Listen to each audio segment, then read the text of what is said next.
Hola a todos, ¿cómo están en línea? Me comenta si se escucha bien. Acá volvemos a la reunión de investigación después de un gran tiempo, un gran hiatus que tenemos. Entonces, esta jornada del día de hoy, viernes 22 de noviembre, tenemos dos presentaciones.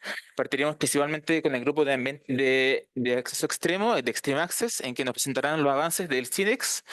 Tanto Felipe como Mario, por supuesto, investigadores ya de ese tiempo del grupo, y después pasaremos con una presentación del Observatorio del Futuro de Francisco Fuentes del grupo nuevo de Transforming for the Future. Entonces, como siempre, presentaciones cortas, ahora más cortas que nunca, porque estamos con el tiempo un poco apretados, pero por supuesto, cualquier comentario en el chat o pueden también levantar la mano. Eso, bueno, cualquier duda o comentario, como saben, en el chat, y si no, nos vemos ahí tal vez virtualmente. Entonces, vamos con el pase para los chicos. Aplauso, vamos, Felipe y Mario, vamos. Ya, dame un segundo, dame un segundito, dame un segundito. Perfecto, entonces. Tal vez uno a cada lado puede ser un micrófono o los dos. No, con una Sí, sola eso persona. basta. Ya, perfecto. Mario, Felipe, bueno, pero queda. Ya. Hola, mi nombre es Mario. Junto con Felipe vamos a presentar sobre CIDEX, que es el escalamiento de un proyecto que ya había sido presentado previamente en el centro de investigación, que es básicamente un sistema. Voy a pasar a la siguiente diapositiva. No sé si... Ya, ya para ahí. Bueno, CIDEX tiene una pequeña historia. Se hizo aproximadamente hace 2 años, pero era un sistema, como pueden ver acá, un sistema de asientos para embarcaciones destinadas a personas sin movilidad en las piernas. Pero, como pueden ver en la imagen, era de rafting. Rafting, como pueden ver, es una balsa y van un grupo de personas en la embarcación.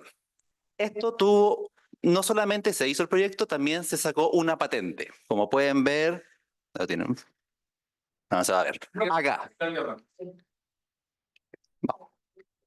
Bueno, resulta que se hizo el CIDEX de rafting y ahora decidimos ampliarlo al kayak, o podríamos llamarlo canotaje, ya que es kayak y canoa polinésica. Para eso tenemos un aliado estratégico que era Ariel Rubilar, que es el entrenador nacional de paracanotaje, que nos ha estado acompañando en todo el proceso de investigación y nos ha dado unos insights y una información muy importante. Y también ha sido nuestra conexión ante los distintos deportistas. Ahora, la primera parte de este fondo, que es el CIDEX Fondo Escalamiento, fueron las visitas a terreno, porque nosotros tenemos una idea de cómo es el canotaje, pero por un lado tenemos que conocer en vivo y en directo cómo son las embarcaciones que se ocupan, que son distintas en el kayak y en la canoa polinésica, para conocer el asiento, qué es lo que se ocupa actualmente, qué ocupan los deportistas. Por ejemplo, aquí tenemos un kayak de una de las deportistas, marca Plastic modelo K1. Este es un estilo de competencia y es una butaca, como pueden ver acá, de fibra de carbono, un material que es naturalmente ocupado a nivel competitivo. Aparte de eso, también tuvimos la oportunidad de ver el proceso de la maniobra de transferencia, de cómo va una persona que tiene problemas de movilidad del tronco inferior a la embarcación. Pudimos observar y también al mismo tiempo ver cómo son los movimientos hechos por otra persona, sobre todo una persona, un deportista, alguien de alto rendimiento, cómo hace los movimientos. También una cosa es verlo y otra cosa es hacerlo. Por eso, Mario, Michael y yo fuimos a terreno, fueron distintas visitas. En una fuimos a observar, a ver las embarcaciones, y otra fue a entender cómo son los distintos movimientos, como pueden ver acá, que se realizan, cómo se sienten esto en el cuerpo, y también tuvimos podríamos llamarlo un intensivo con Ariel, que era entender cómo acercarnos a la idea de cómo es esto de utilizar este movimiento, este equipamiento, intentando no utilizar las piernas. De hecho, ni siquiera no utilizar el abdomen. Pasamos hasta intentar levantarnos sin usar el abdomen Y era una experiencia que personalmente nosotros nunca habíamos experimentado y nos hizo entender un poquito más cómo es podríamos decir, el punto de vista de los deportistas. También probamos las distintas embarcaciones. Por ejemplo, a la izquierda pueden ver una embarcación de canoa polinésica que estuvimos utilizando. Estuvimos recorriendo en la Laguna Chica de Concepción, San Pedro de la Paz. Y también utilizamos un kayak y nos dimos cuenta de las diferencias de que, por ejemplo, la canoa polinésica es muy estable porque pueden ver que tiene podríamos llamarlo una colita, que permite ayudar a la estabilización. Pero el kayak es total y completamente distinto y nos dimos cuenta en terreno de que no es tan sencillo. Claro, simplemente el hecho de moverse y tener una pequeña inclinación hacia un lado hace que uno se caiga. Y eso es teniendo control en la parte inferior. Imagínense una persona que nunca ha hecho deportes y quiere iniciarse en el mundo del canotaje, entra en un kayak y tiene una gran barrera de poder adaptarse a la embarcación. También aprovechamos estos viajes para poder escanear de manera 3D, utilizando un sensor LIDAR, cómo eran las distintas embarcaciones, para con ello poder pasarlo a un programa 3D y poder trabajar en ellos. Ahora, esta fue como nuestras visitas. Nosotros también teníamos que obtener cierta información sobre los distintos deportistas y eso lo dividimos en dos partes. La primera son las entrevistas. Estuvimos entrevistando a distintos deportistas de distintos niveles de expertise y de lo cual obtuvimos 5 insights, que son, esto es relacionado a el asiento de la embarcación. La angulación de la espalda y de las piernas varía dependiendo del competidor. Una persona que recién está comenzando el deporte no sabe qué ángulo le acomoda más. Un deportista puede tomar años en encontrar su posición ideal. Los competidores de la selección tienen una butaca rígida hecha a medida en fibra de carbono. Eso significa que cada uno tuvo que, cuando encontró su posición, tuvieron que hacer específicamente una butaca para esa persona. Eso significa que lo más probable es que para otra persona no funcione. Las butacas de fibra son hechas en Polonia, generalmente, y tienen un precio elevado en comparación a la genérica. Recuerden, una cosa es hacerla y otra cosa también es traerlas. Aparte de eso, también necesitábamos medidas con las que poder empezar a modelar. Obtuvimos distintos tipos de medidas, que esencialmente, como pueden ver, era esta parte. Este fue un tema de que no es tan sencillo obtener las medidas de los distintos deportistas porque, primero, obviamente, necesitamos su permiso. Y necesitamos a alguien que ayude a tomar estas medidas. Muchas de estas medidas son muy difíciles de tomar por sí solos. Así que podríamos decir que este fue uno de los grandes desafíos que hemos tenido, que ya se logró superar, pero fue bastante importante. Ahora, viene la parte del prototipado. Ya, como había mencionado mi compañero Felipe, la parte de las entrevistas donde se entrevistaron a un montón de personas, se llegaron a ciertos puntos y uno de los puntos era que hay como dos inconvenientes. La primera, que uno se demora mucho en encontrar cuál es la posición ideal al momento de realizar el deporte, y la segunda es que cuando hay un deportista como de muy alto rendimiento, esa persona sabe exactamente cuál es la medida que necesita y por eso mismo tiene la butaca que es siempre la misma. Entonces, ¿a qué conclusión llegamos ambos a partir de las entrevistas? Es que no existe aún, se supone que igual revisamos patentes, buscamos en internet, no existe una silla que sea como de nivel iniciante, como para personas que recién están empezando en el deporte, que se pueda adecuar tanto en espalda como en la altura de las piernas. Entonces, nosotros comenzamos a iterar, hay un proceso de diseño que no está acá porque es muy largo, que busca pensar en cómo se podría fabricar una butaca que te permita regular la espalda y las piernas para personas que están recién comenzando en el deporte. Ojo que esta silla no está pensada para deportistas de alto rendimiento que están compitiendo a nivel nacional, sino que está pensada para personas que están recién iniciándose. Las primeras versiones fueron una silla rígida, que esto fue como más que nada un ejercicio para ver de qué manera se podía construir la butaca.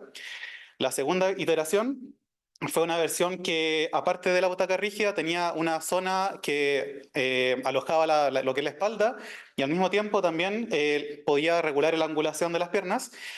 Esta butaca se hizo, por decirlo de alguna manera, sin medidas reales, y al momento de testearla y probarlas como en el modelo tridimensional del kayak, nos dimos cuenta de que era demasiado grande.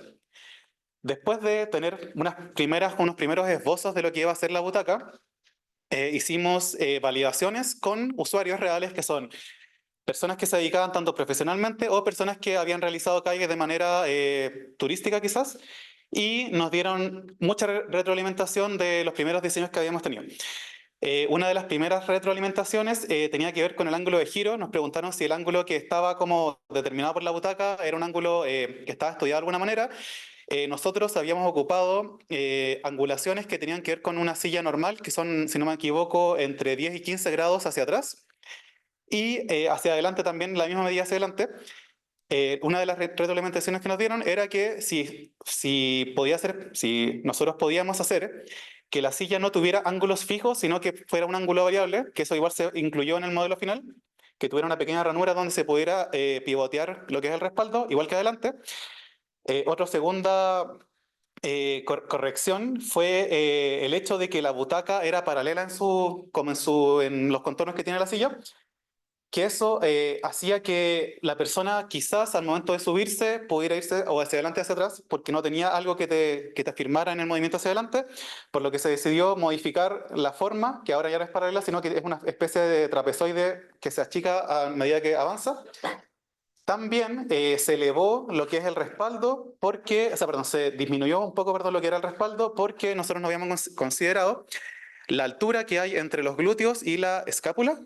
La escápula, que es la zona donde uno realiza el movimiento de remado. O sea que si yo estoy remando en la embarcación, no puede haber un volumen que tope con el movimiento del remo, por lo que se decidió bajar la altura del respaldo.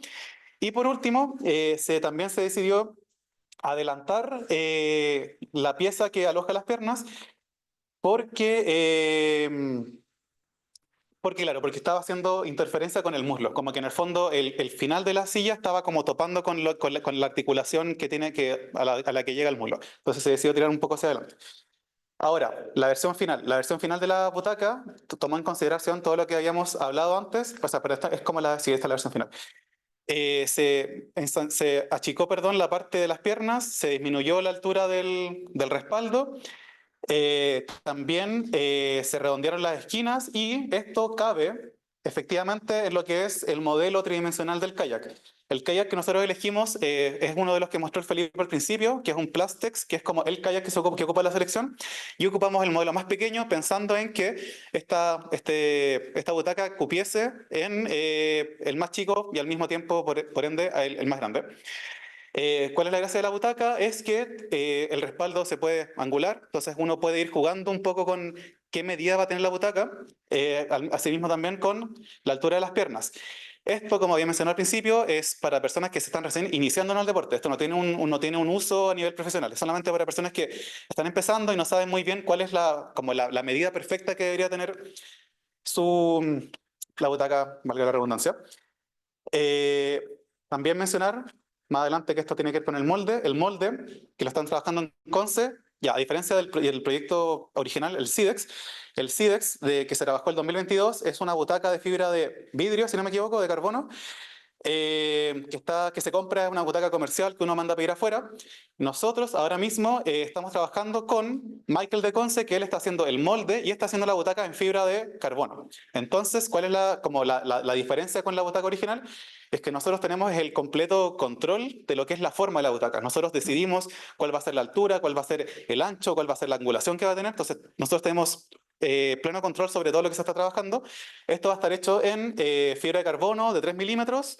Van a ser 3 piezas, la butaca principal, que es como donde se va a sentar la persona y donde va a estar anclada al kayak, la zona de las piernas, que es la que va a dar la angulación, perdón, esta es la zona de las piernas, y la zona del respaldo, que va a ser la que va a dar la angulación con respecto al respaldo.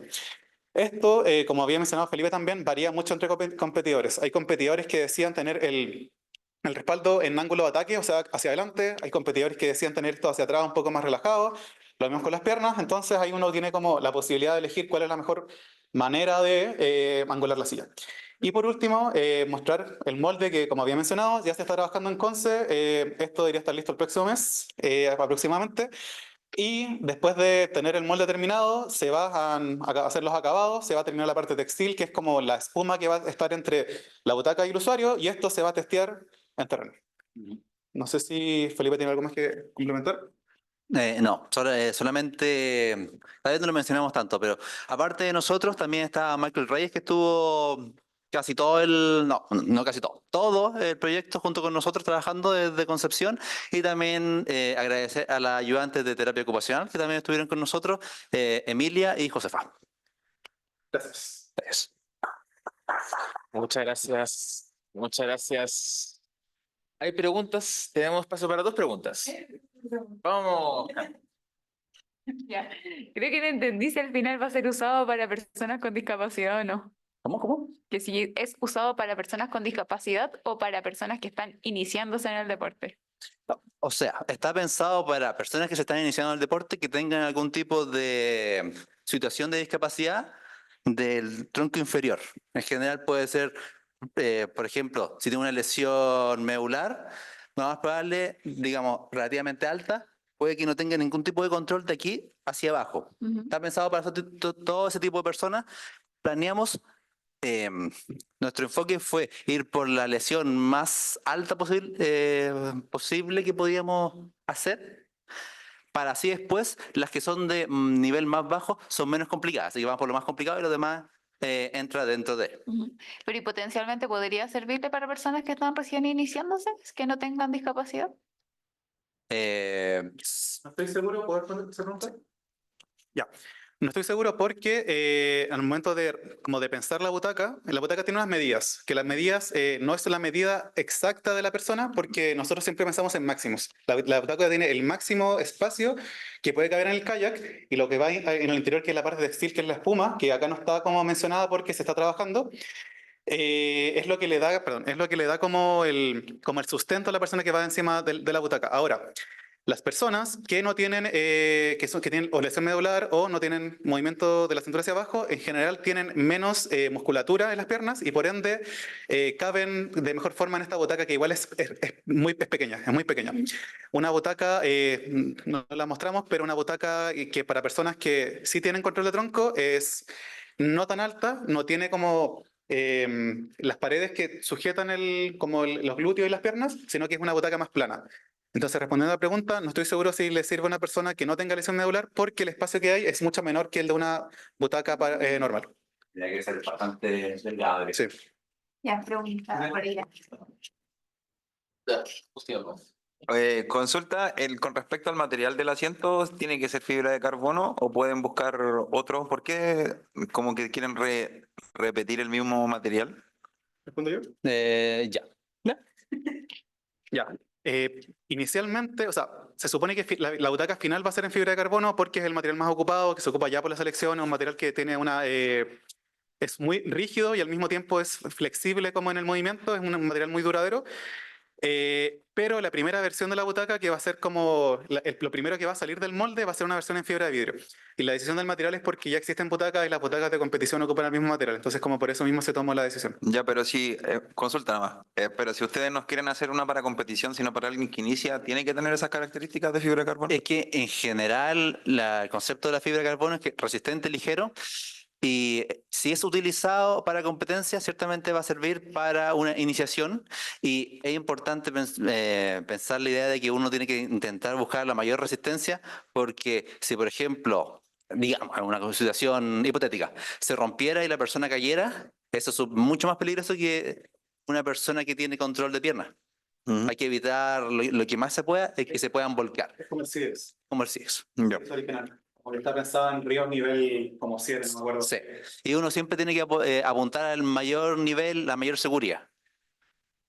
Ahora, hay que remarcar el hecho de que uno en este deporte, uno está en lagos naturalmente, a diferencia del otro que es en ríos. Así que en teoría la fuerza debería ser menor del ambiente. Ya. Eso era, gracias. Bueno, muchas gracias Mario y Felipe. Que lo acaban de escuchar. Y ahora pasamos con Francisco Fuentes.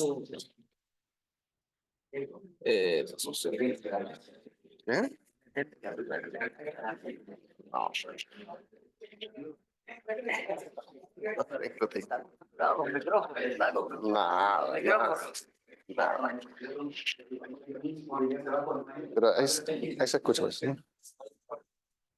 No, no, y aparte que todo son como que se basa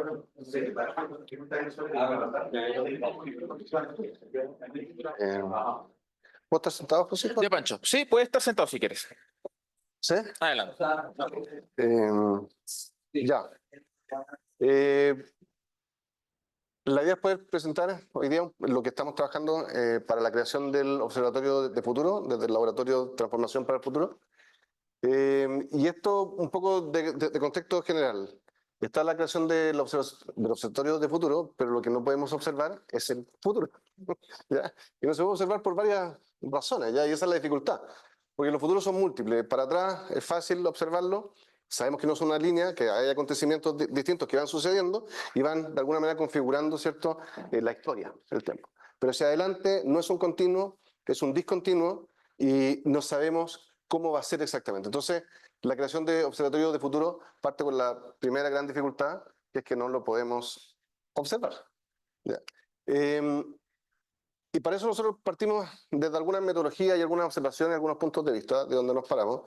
Y es que hay acontecimientos que están sucediendo actualmente, ¿ya?, que nos influyen a nosotros en un ámbito pero muy cercano, que nosotros tenemos, de hecho, una capacidad de transformación directa.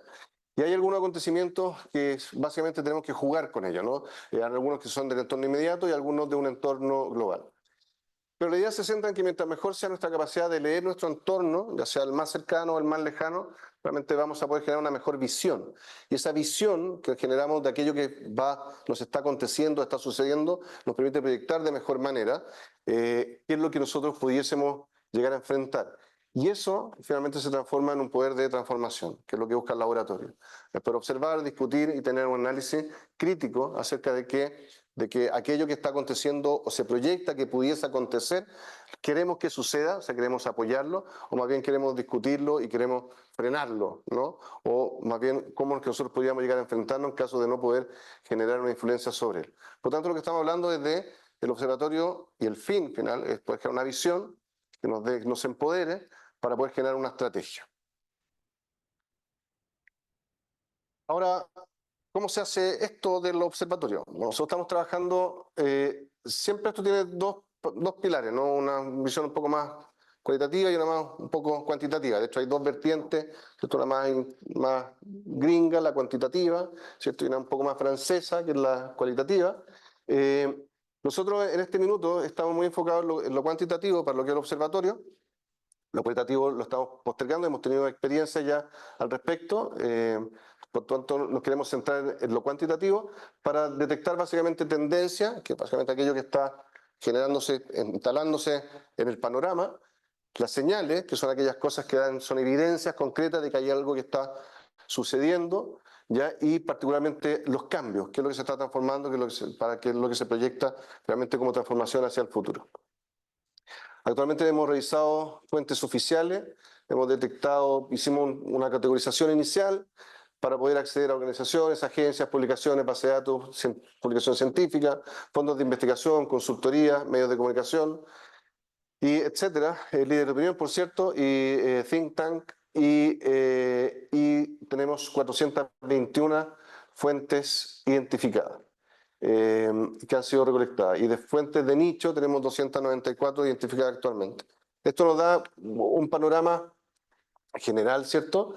Donde podemos encontrar distintas fuentes con distintos contenidos, lo cual el proceso en el que estamos ahora también es de clasificación, exactamente qué es lo que obtenemos de cada una de ellas, cuáles son sus formatos y cómo es que esto lo podemos empezar a homologar para poder hacer obviamente un rastreo de aquellas tendencias, señal y cambio que es lo que nosotros estamos buscando, ¿no? Entonces, algunas podemos obtener rápidamente palabras clave, otras resúmenes, títulos, invenciones, etc. Básicamente, este gran catastro, ¿cierto?, de distintas fuentes de información, por principales se refieren a las fuentes que están muy establecidas, ¿ya? Aquellas que están hablando de aquello que ya está seguro, ¿no? Como lo más concreto, lo de hoy, ¿no? Y las fuentes más informales son fuentes que empiezan a hablar ya y a distinguirse un poquito, que van a generar, ¿cierto?, movilizar ciertas transformación o cambio. Lo otro que es importante para nosotros dentro del análisis de las fuentes de información que vamos encontrando es obviamente cuál es la manera de aproximarse y rescatar el dato. Básicamente hemos encontrado algunas que tienen sus propias API, donde las cuales fácilmente accedemos a través de ellas y hacemos rescate de datos masivos. Y lo otro en base a suscripción y análisis finalmente de publicaciones y redes sociales. Eso nos da un aspecto también que a nosotros nos interesa, es poder generar y definir las zonas de influencia, ya sean globales, Norteamérica, ¿cierto? Europa, África, Asia y, por cierto, Latinoamérica. Actualmente hemos logrado descargar y contamos con casi 7 millones de registros individuales, ¿ya? Para poder empezar a hacer esta primera aproximación a la creación de escenarios futuros. Y aquí venía la siguiente pregunta. Bueno, tenemos todo esto, ¿cómo lo procesamos, no? Entonces hay varios modelos de análisis del lenguaje. Actualmente contamos con la participación de María Paz Rabó, que está con un asistente, trabajando en modelos tipo BERT, ya buscando la tokenización y el sacar, ¿cierto?, las palabras clave, no solamente individualizadas, sino que son de doble vía para poder generar contexto. Y también lo que es OpenAI y Anthropic y algunas otras inteligencias artificiales que están disponibles para poder contrarrestar los tipos de modelos y los acercamientos a ver cómo es que funciona esto, ¿no? Particularmente hoy día que les quiero mostrar lo que ha sido el acercamiento hacia OpenAI, inicialmente desde la conformación de un asistente, con un buen prompteo, ¿cierto? Y qué sé yo, para ¿cierto?, modelar un buscador de señales. Este camino es imposible llevarlo tal cual como está como asistente por la cantidad masiva de datos y por cómo está configurado, particularmente OpenAI, ¿cierto?, con sus distintos modelos de lenguaje, pero ha servido también para explorar la configuración de los asistentes y generar 3 productos que hasta el minuto están actualmente están bastante cerrados, ya que tiene que ver con un generador de didácticas de clases con la metodología Maker, y 2 asistentes para la generación de evaluaciones, tanto de opciones múltiples como de actividades de autoevaluación. Pero como no era suficiente eso, para nosotros, para el procesamiento que tenemos que hacer, surge URO, ¿ya? Y URO es Human Rules, ya, porque vamos a trabajar con inteligencia artificial, pero tenemos que dejarle claro quién es el que manda. Y esto es una aplicación basada en Python, que hasta el minuto se han desarrollado 3 secciones principales, ¿ya? La cual es uno, el procesamiento por lote, lo otro es operaciones de archivo y otro es la capacidad de hacer fine tuning. Esta plataforma tiene varios objetivos. Uno, para nosotros lo creamos para hacer una herramienta para nosotros, para procesar toda esta data, ya inicialmente de manera sencilla, fácil, ¿cierto? Y como operarlo de manera muy sencilla, pero también como una herramienta que que se disponibilizara como pensando mi otra militancia, ¿cierto?, en Maker Campus, ya hacia docentes, hacia establecimientos, para conformación de asistentes, procesamiento, mejoramiento de modelos y creación de procesamiento por lotes masivos, ¿no? Que no es el asistente, sino que yo lo encargo, tengo hasta 24 horas, puedo procesar mucho más datos, qué sé yo, utilizando servidores externos. Esta aplicación está bastante avanzada. Esta es la visualización de la sección de procesamiento por lote, donde yo cargo, ¿cierto? Puedo tener predefinido, ¿cierto? Realmente el mensaje que se quiere incorporar. Por lo tanto, puedo tener nombre, puedo hacer la descripción, ¿cierto? Asumo cuál es el rol, cuál es la tarea, cuál es la salida esperada, cuál es el contenido que se utiliza a partir de la data cargada, ¿cierto? Cuál es el modelo que se desea ocupar. En este caso está el Claude, que es de Anthropic. Se carga el archivo y esto se envía. Se procesa completamente, se empaqueta, se arma el archivo JSON-L, se envía a los servidores, se esperan 24 horas. Y finalmente acá está la generación de las distintas tareas y se hace seguimiento después de la respuesta.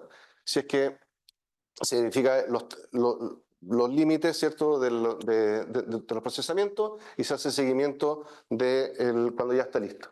Esto una vez se procesa, después de 24 horas, se puede descargar la respuesta y la misma plataforma te filtra todo esto y te lo deja ya filtrado como el dato ya limpio con lo que tú estás buscando. Entonces, en este caso, aquí tenemos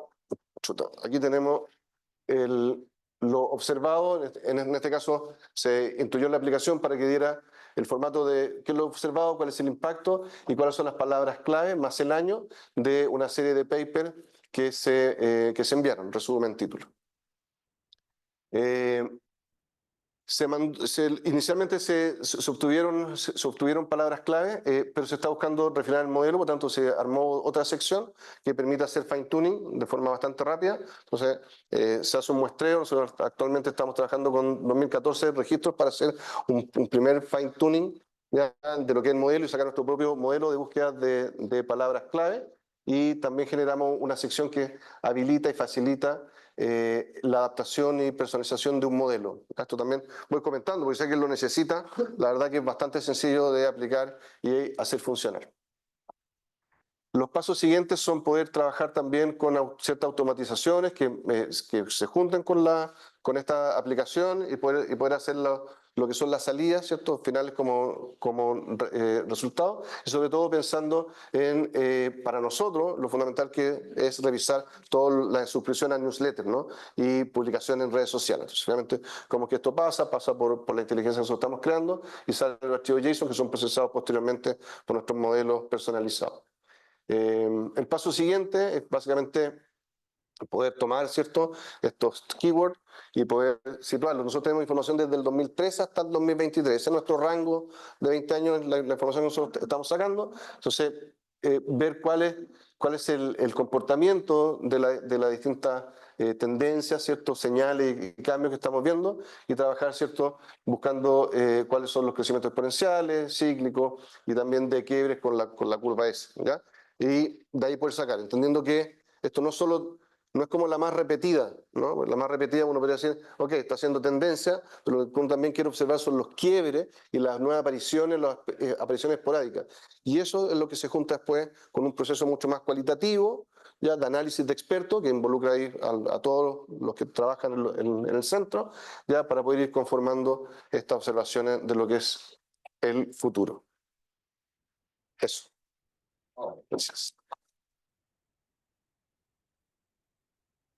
Preguntas. Bueno, ahora sí que tenemos tiempo, así que poner preguntas. Si quieres, yo puedo partir. Fue muy rápido. Pancho, a Fue mí muy me rápido. pega mucho este tema. Está muy bacán el avance que llevan. Y principalmente como, me imagino que todavía estamos como en las etapas como ya de desarrollo, pero en el fondo ustedes también piensan plantear después como un dashboard o una manera de visualizar los datos de manera específica, o lo que quieren tener un poco más técnico. ¿Cómo es que lo piensan ver ya como producto final, por así decirlo? Sí, no, el producto final, de hecho, tiene son varios productos, ¿no? Porque realmente uno es poder hacer consulta, una vez que está esto ya tokenizado, ¿cierto? Y se hacen las relaciones, poder hacer consulta. La idea es que uno disponibilizarlo hacia el centro, o sea, hay un visualizador que es propio del centro que se espera crear. Entonces, cada grupo pudiese decir, ¿sabes qué? Mira, necesito saber que dentro de lo que yo estoy realizando, cuál ha sido mi tema en particular, el desarrollo de mi tema a lo largo de estos 20 años. Entonces, saber si es que ha tenido, si es que viene retrasado, si es que va subiendo, si es que va bajando, ya, si es que hay otros aspectos que se están relacionando a mi tema que yo no he podido visualizar. Entonces, es decir, sabes que mira, yo estoy haciendo lo del el asiento, ¿cierto? Para discapacitados, ¿cierto? O con a un grado de disminuido, ¿cierto? Entonces, bueno, ¿cuáles son los temas que están relacionados con él? ¿Ya? Entonces, esa es la tarea que estamos buscando nosotros. Esa es una primera patita, poder darle al centro, poder hacer información y poder servir. En ese caso, en ese sentido, sí, es un dashboard, ¿ya?, de consulta, y por otro lado, publicación, ¿cierto? Tanto para proyectos, lo que sea, ¿no? Lo que venga del mundo externo y poder influenciar o al menos aportar, ¿no?, en tomas de decisiones en cuanto a un espectro global desde el centro. Súper. ¿No? Como visión. ¿Preguntas? Yo tengo otra pregunta más, pero... Dale, voy yo. A ver, Pancho, sí, tal vez en los primeros como avances de este proyecto, de este observatorio, ¿qué es lo que has podido como tal vez encontrar como algún aspecto que te ha llamado la atención, tendencias que han ido a la baja y uno se esperaría que fuesen hacia arriba? ¿Has algo que has encontrado que ha sido como llamativo, por así decirlo? ¿O Mira, qué intereses? no, mira, actualmente estamos trabajando o sea, directamente desde esta herramienta. Los datos que hemos trabajado son límites, porque hemos estado probando el sistema de funcionamiento. Entonces son paquetes de consultas de 100, incluso de 10, ya son muy poquitas para poder sacar como una perspectiva de futuro, ¿ya? Pero así como grandes temas, o sea, yo te diría que uno de los grandes temas que está dando vuelta actualmente está muy orientado hacia todo lo que es gobernanza. Gobernanza es un tema que es de carácter político, social, tecnológico, absolutamente productivo, de sustentabilidad, lo ronda todo. Es exactamente cómo es que vamos a disponer, y sobre todo con inteligencia artificial, realmente la gobernanza, cómo nos vamos a dirigir y cómo nos vamos a tener, es uno de los grandes temas que están influyendo actualmente. Súper. Bueno, ¿no hay más preguntas? Ya, bueno, nos quedamos con tiempo de sobra, así que eso es bueno. Terminamos temprano el día, parece. Muchas gracias, Francisco. Muchas gracias, Mario. Muchas gracias, Felipe. Y bueno, nos vemos el próximo fin de. Así que cuídense mucho. Bien. Que viernes, pero sí, fin de semana.